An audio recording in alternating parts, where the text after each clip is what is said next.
नमस्कार।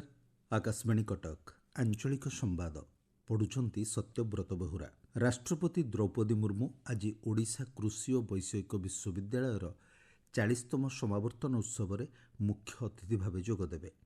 यापर संध्यारे राष्ट्रपति न्यायिक अदालतर नुआ अट्टालिका उद्घाटन करेंगे।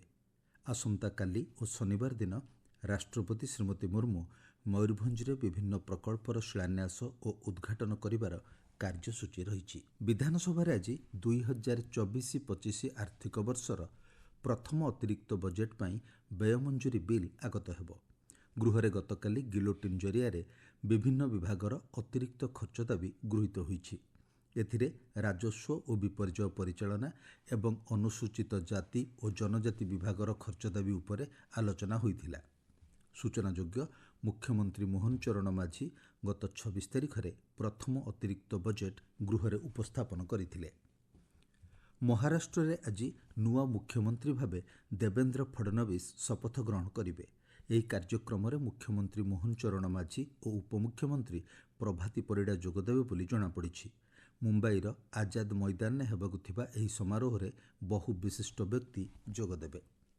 सुभद्रा योजना अधीन आसंता 25 तारिख में प्रथम किस्तिर चतुर्थ पर्याय अर्थ प्रदान कराजिबो।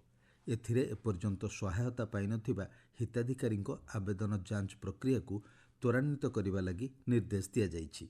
सूचना अनुसार चलित मास 1 तारिख सुधा 1,05,36,612 आवेदन पत्र मध्यरु 80 लाख ऊर्ध्व हिताधिकारी प्रथम किस्ती अर्थ प्रदान करा जाई सारिछि।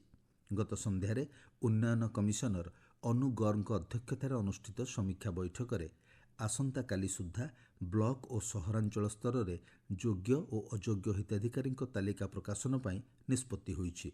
आसंता काली ठारू 7 दिन पर्यंत आपत्ति अभियोग ग्रहण कराजिबो बोली जଣାपड़ी।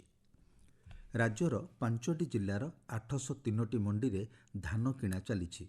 कलाहांडी जिले में सर्वाधिक 223टी मंडी रे धान किणा चली बेले बरगड़ में 197टी, बलांगीर में 176टी, संबलपुर में 129टी और नुआपड़ा में 78टी मंडी खोल जाइछि। नोडाल अधिकारी माने धान संग्रह प्रक्रिया जांच करुछंती। चाषी मानंकु मंडी गुड़िकरे समस्त सुविधा प्रदान करा जाउछि। भुवनेश्वर स्थित यूनिट 3 प्रदर्शनी पड़िया रे आसंता काली ठारू 6ठ ओडिशा राज्य पुस्तक महोत्सव आरंभ हेब। ओडिया भाषा साहित्य और संस्कृति विभाग पक्षरु एही पुस्तक महोत्सव रे 400टी स्टॉल सहित प्राय 200 प्रकाशन और पुस्तक विक्रेता जोगदेवे। चलित वर्ष पुस्तक महोत्सव उत्कल केसरी डॉक्टर हरेकृष्ण महताब, बुद्ध स्मारकी, भगवान बिरसा मुंडा और अन्यान्य स्वाधीनता संग्रामी जीवनी को आधार करी 3टी पाभिलियन निर्माण कराजिबो।